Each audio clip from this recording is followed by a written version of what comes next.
Hey Felicity, how's it Hey, going? pretty good actually. Now I've got my head around the fact that we are going back into lockdown. How about you? Yeah, not too bad, not too bad at all. I'm pleased that the kids are being able to stay in school. Nice. Um, Yeah, absolutely. yeah, that's definitely a plus, if there is a plus with going into lockdown.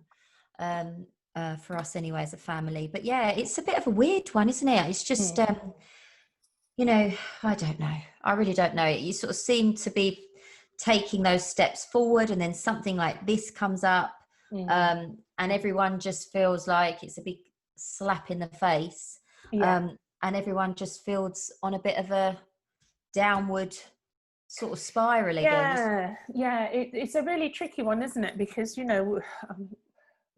think about it, you're thinking about getting back to normal, and I know where we both live. We're both, you're far southwest, I'm far southeast. It's like Yeah, the we were at the lowest level, so it kind of seems a bit strange, and but it is what it is. And I think the thing is, at the moment, that there's no point in us rallying against it like, oh, this is blah blah blah. We just have to make the best of the situation, don't we, and do what we can definitely.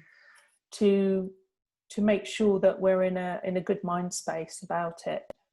I'm not saying that's Definitely. easy. I think I said to you before we came on the call, I was a bit, because I don't have an official bubble, and I was a little bit weepy for a little while yesterday at the thought of being in lockdown on my own for a month. I mean, my poor cat's going to have his fur rubbed off by the amount of cuddles he's going to get. But I have come out the other side of that and thought, okay, what can you do during this time that's Yes. going to be good for you Yes. and good for your business, where you're not going to have the distractions, Yeah. that you can get your head down. So that's the way I'm looking at it. I mean, I'm not saying it's easy, because we Mm, are, emotional creatures, but it's about, if I want to come out of lockdown feeling good and hopefully thrive during it, then I need to be very aware of where my attention is and what I'm doing. So that's my plan. definitely. What about you, my That's it. dear? Well, I feel the same. It's about what you focus on, isn't it? And I think since we've been told lockdown's happening, and Mm, it does, I mean, it's been consistent on social media, especially on mm, Facebook, but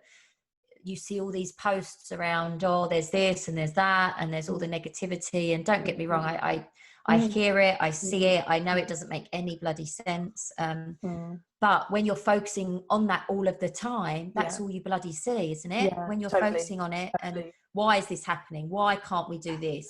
Yeah, Why not? Type yeah, thing. That's all yeah. you see. So I'm Mm, doing the same as you. In fact, I said to Matt the other day, like when it this time round, when we had lockdown before and it went on for what was it, March through to July? It was yeah, quite a that's few right. months, Long wasn't old it? time. Yeah, yeah, yeah. Hmm.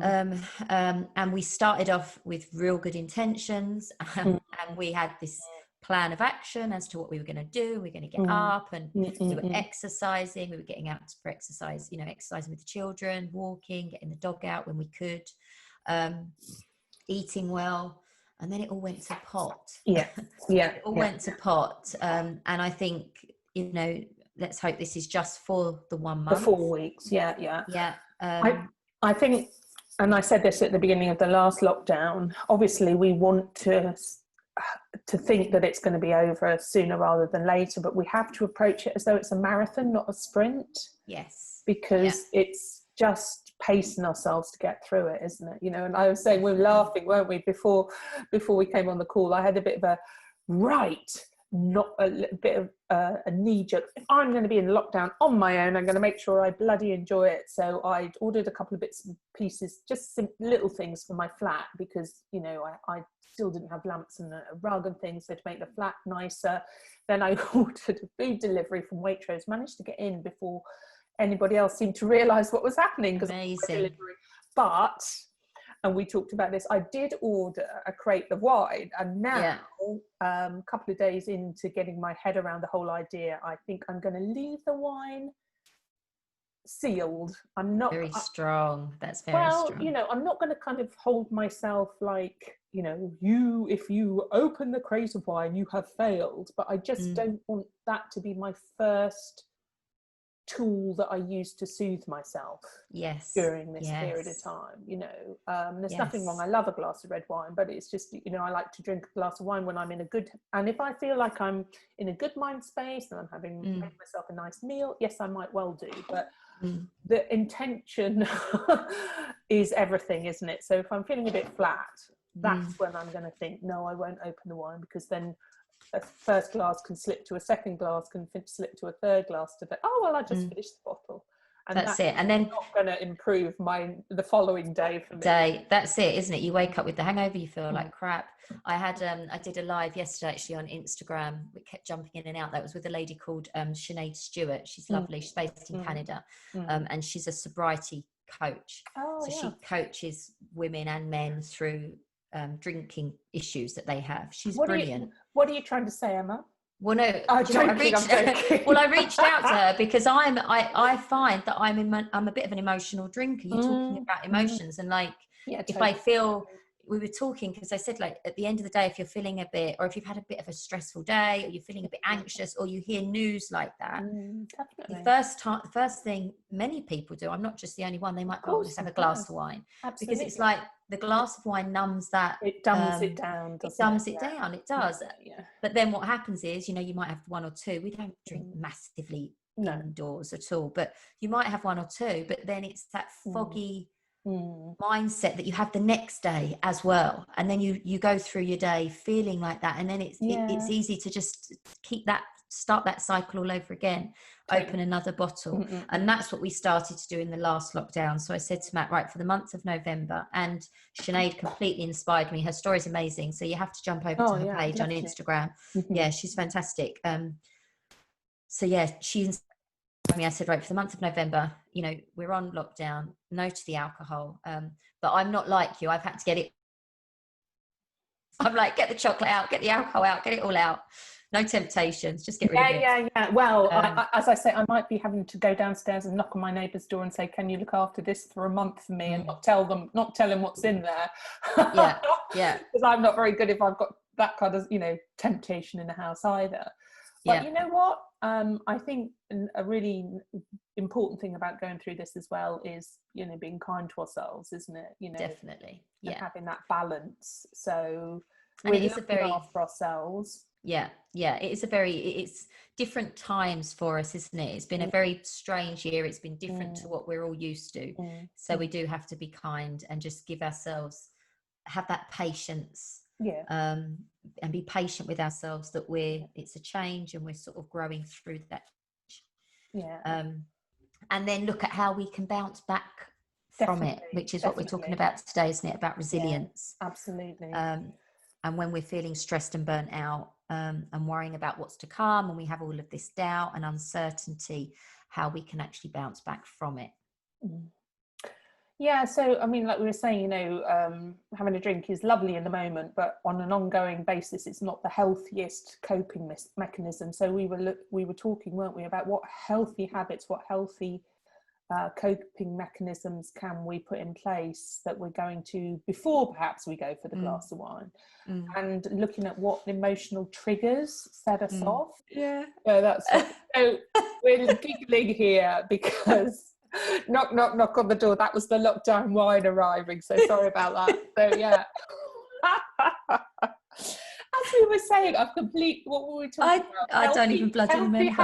Healthy habits. You've had your wine delivered. You're doing all right, love. Yes, just like, I'm all right, Jack. Yeah. So. Okay, let's get back. So I was on Mind website a couple of days back because I was looking at this, and I want to chat with you, Felicity, actually, because you've created this fantastic workbook that I've read. I know you put that out last time lockdown came into effect. So, but I was on the Mind website, and they were talking about, I was reading up what they had to say about resilience. So I just want to read this little caption. It says, resilience is not just your ability to bounce back, but also your capacity to adapt in the face of challenging circumstances, whilst maintaining a stable mental well-being. So I think, you know, that ability to bounce back, we don't only need that in business, but we need that in life. We need that in you know, general terms, because I know sometimes when a negative thought comes in, your mind can become hooked on it. Yeah, your mind can become hooked on that negative way of thinking, especially during times of crisis. So if you're running a business, if you're wanting to start a business, or you've started your business and then this happens and you start thinking negatively, you're not only going to be thinking negatively about your environment and what's going on around you, but you're also going to be thinking negatively about your business and whether you can actually do the things that you're setting yourself up to do. Yeah, absolutely. Yeah. Yes. Sorry, darling. I was going to say, so how do we build our resilience so we can keep moving forwards in times of crisis with the COVID thing, taking our business forward one step at a time? How do we go about doing that? So it's, as you know, that definition really kind of says it all. It's about having that baseline. And we've talked about this in earlier episodes, haven't we? Where it's about what do you do on a daily basis, your habits that really support you to keep that baseline even. So we're not doing this up, down, because yes, we can bounce back, but if you keep up, down, that's exhausting in itself, isn't it? So having that resilience, that baseline of what do I do, which is why, as we said, the wine's fine, Jack, but it's not going to be my first coping mechanism that I'm going to use if I'm feeling a bit rubbish. So from like a personal basis, I'm very, very blessed to live at the beach, so I'm going to be going out and doing my walks and getting that fresh air. But going back from a business perspective, at the moment, I've been hoping to get some observations from my mediation practice, and that's not looking likely now to at least after Christmas. So much as that might be disappointing on one level, what else can I do in the interim that is going to move the business forward? So I'm going to create a little list of goals. So we've got the podcast that we do weekly. It's great. That's keeping us forward. I also do a video interview around once a week or so, depending on who's free, conversations with leaders. There's a few things I want to update on my website, so I'm going to do that. And I'm just going to, like we've said, sometimes it's just baby steps keeping us moving forwards until we get into the flow again, because we can get out of flow, get into the flow, and then once we're back in the flow, there's more momentum. But on a day when you're just feeling like, it might even be, what is one thing I can do today to move the business forward? And it might just be something that's only going to take 5-10 minutes, but at least you've done something. And definitely, then and that builds the resilience. It does, and that builds the resilience. It's that consistently working on your skills, isn't it? Yeah, totally. Taking action and consistently working on your skills every single day. Totally. Now that might be, if you're having a really off day, that could be reading a book. It could, it doesn't have to be something that's going to move the needle. Yeah, exactly. It will move the needle, but you could just be educating yourself. Yeah, totally. Doing a bit of research. And if you don't feel like doing, even just going onto websites, people's blogs and LinkedIn posts and things like that, and if you don't feel like doing anything on yourself, go in, see what other people are doing and comment on that, because that in itself is providing service. It's helping people get their posts getting a greater audience, and that doing a little bit of collaborative work, that always makes me feel good as well. So like, that's someone that Anna's inspiring, someone out there's doing something amazing. I'm gonna tell them that they've inspired me today. And actually it's like yesterday when I did my conversations with leaders with an amazing lady called Shay Ali. As I said, I'd felt a bit wobbly in the morning about the thought of going back into lockdown on not having a bubble, but talking to her really inspired me. And I was just like, wow, there's so much to be inspired by and so much great news to be focusing on. And that's why we've said this, haven't we, why we started doing the podcast in the first place, was because we were inspired by the conversations we were having and hoped it could be valuable to other people. Yeah, I want to read this quick review. I printed it off early because it was a review done by the Harvard Business School, and it's based around resilience. And it's only recently come out, so it's available on the website. But this guy, he wrote, "We are all experiencing the first arrow of the coronavirus these days. We are impacted by travel restrictions, plummeting stock prices, supply shortages, etc. But the second arrow which is anxiety about getting the virus ourselves. So the worry that our loved ones could possibly get it, worries about financial implications, and all the other dark scenarios flooding the news and social media, is to a large extent of our own making. So he says, in short, the first arrow causes unavoidable pain, and our resistance to it creates fertile ground for all the second arrows. If that makes sense. So he says totally. It's important to remember that these second arrows are our emotional and psychological responses to crisis. And I'm going to ask you about the emotional triggers that you write about in your workbook. But yeah, he says it's important to remember that these second arrows are our emotional psychological response to crisis, and they are natural and very human. But truth is, they often bring us more suffering by narrowing and cluttering our mind and keeping us from seeing clearly the best course of action. Absolutely. And then he finally says, the way to overcome this natural tendency is to build our mental resilience through mindfulness. Mental resilience, especially in challenging times like the present, means managing our minds in a way that increases our ability to face the first arrow and to break the second arrow before it strikes. Resilience is the skill of noticing our own thoughts, unhooking them from non-constructive ones, and then rebalancing quickly. Yes, indeed. Yes, indeed. So in the book, in the workbook, I've got in there an emotional audit that asks you a series of questions so that we can identify what's going on within ourselves and make different choices. Because if we don't actually recognize, then whatever's going on kind of runs itself and can spiral. So the questions: what am I thinking? What am I feeling? Those are the identifying. And then from that, what do I want to do now? So how do I want to think differently? What can I do to be more supportive to me? Love that. How am I getting in my own way? Yeah. Another question. And then what do I need to do differently now? And as I've said, I'm very happy to offer the workbook again, which I did at the beginning of the first wave, the first arrow. So if you email either of us, our websites are below, aren't they? And I'm very happy to send that out without cost, because I just really want to be able to, we both want to support people, don't we? And it is a workbook, so just work with it, because the more that you put into it, the more that you'll get out, and you can then refer to it and then think, okay, this is one of the things that triggers me. Massive one for everybody is the news, isn't it? It's just like spend as little time listening to the news. Just even with the music that goes on in the background is very traumatic, and that can, when we're feeling emotionally wobbly, that can wind us up before anybody even says a word. Yeah, definitely. And like you just say, with those questions, they're really, really insightful questions. Rather than asking yourself, like we spoke about last week, what am I going to do? What's going to happen next? What am I going to do? What's going to happen next? Or why am I always here? Why does it always happen to me?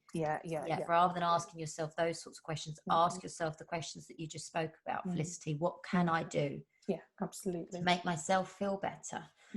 And if there's any beauty that comes out of this, it's the fact that there is that extra time. A lot of people are working from home, which means, I know you're still working from home, but you may not be traveling as much. So there is more time indoors with your family if you have family at home, or there is a little bit extra time if you're not traveling that you may want to spend on mindfulness, whether that, however that, whatever, that looks like to you, whether that's getting out for a walk, like you said, or doing a bit of meditation, or reading a book, or, sitting down and just relaxing with a cup of tea.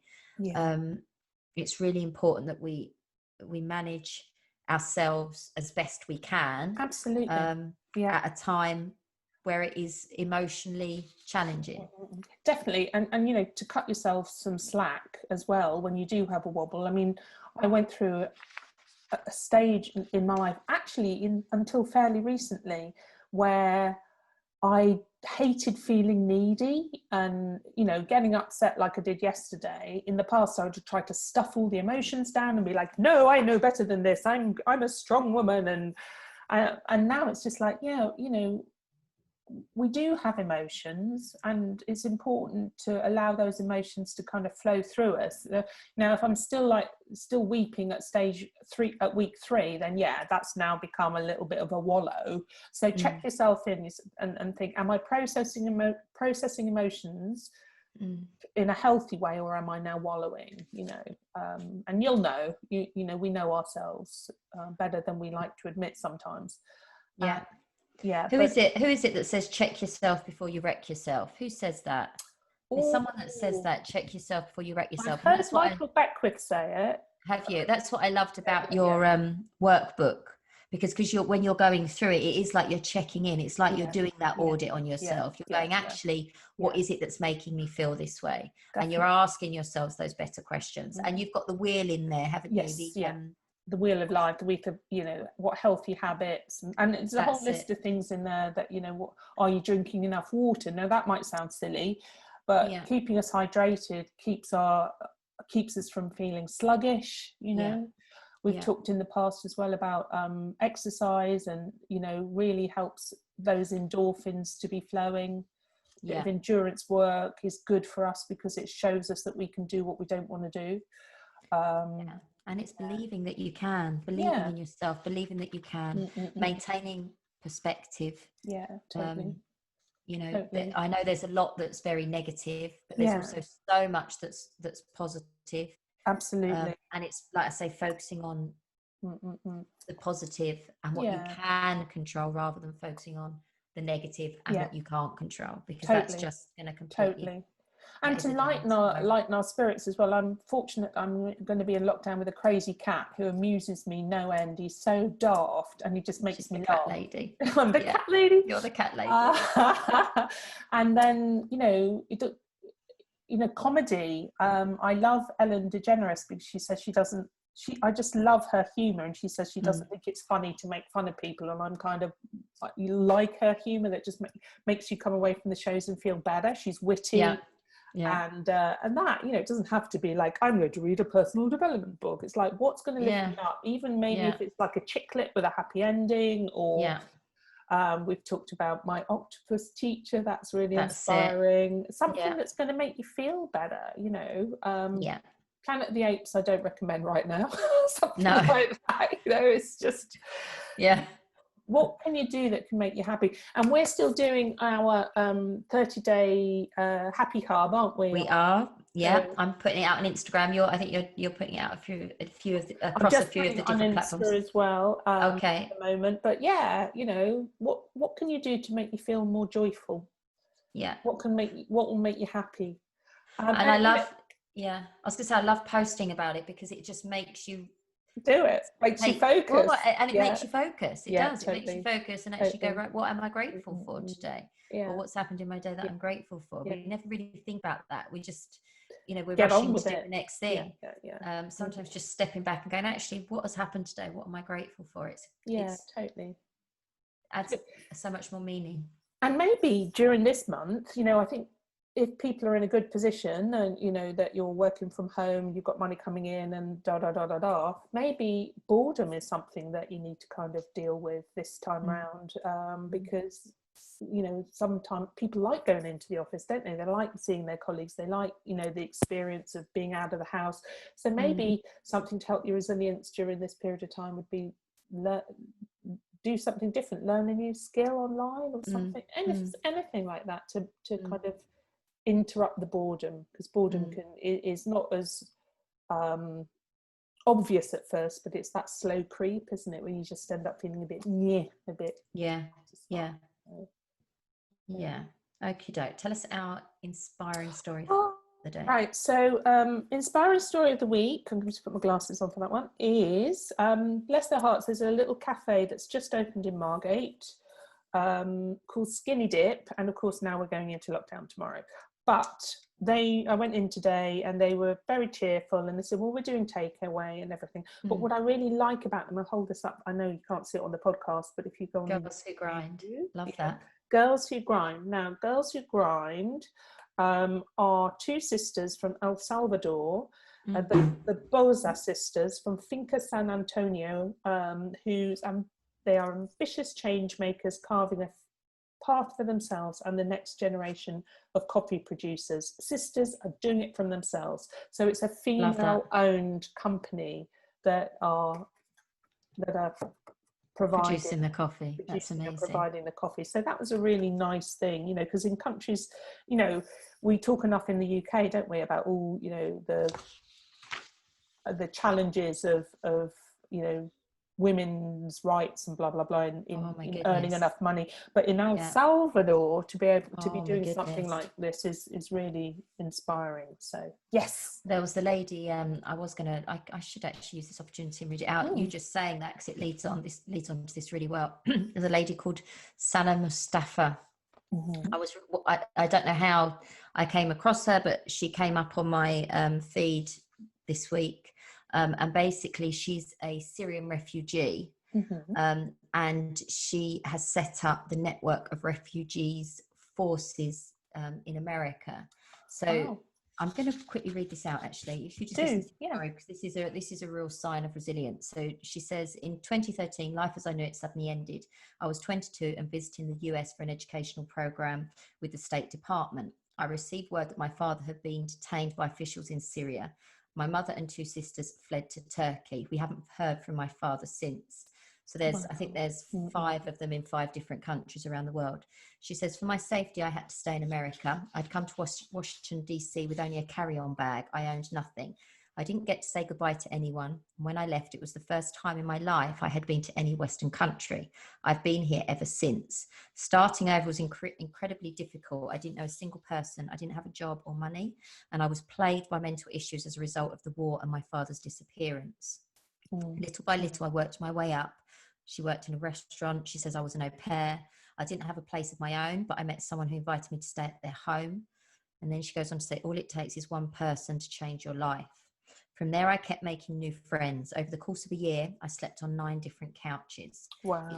She says it's unbelievable that I survived that first year. And then in the midst of my nomadic life, I found time to apply to college. I was offered a full scholarship at Bard College in upstate New York. Going to school was an adjustment. I had been pursuing my undergrad degree in Syria, but it was a completely different system. I found my voice in school. I struggled with depression and grief, but I realized the only way to heal was to become a storyteller. I wanted to tell my family story. I wanted to tell my own story. I wanted to help people understand the refugee crisis, and I wanted to put a human face on it. Today, I try to give a voice to the voiceless. I left Syria, but I'm not free. The fight starts when you flee, but it doesn't have an end. I have fought for my survival because of my upbringing. I grew up in a family that was very appreciative, supportive, and determined. Today, I try to give a voice to the voiceless. As long as I'm in America, I'm going to spread the word about the war in Syria. I want to educate people so that they understand what's going on. She's a consultant with organizations that work on refugee projects. And she says she designs and plans conferences to explain the refugee crisis and tell people how they can help. Wow. There's a price to pay for everything, especially for what you believe in. But if that's not resilience, I don't know what is. And that's the thing, I think. We're all going through something. We're not alone. You know, the COVID thing, I do feel sort of brought everybody together, but this is only through my own personal experience. And I know for me, it's definitely, I suppose it makes you realize how vulnerable you are, but it also makes me feel very appreciative of what I've got, because sometimes when it's out of sight, it's out of mind. And I do think all of this sort of stuff, like this, she wrote this back in April 2017, you know, this stuff's been going on for years and years and years. And we're so blinkered by that. It's like it's not happening in front of us, so we don't always pay attention to it. Yeah, totally. But these kind of people have to build, you know, they're building it. They're just, I say they're so resilient. They don't have a choice. No. But it goes back to our first podcast, really, isn't it? It's like she's got such a big why.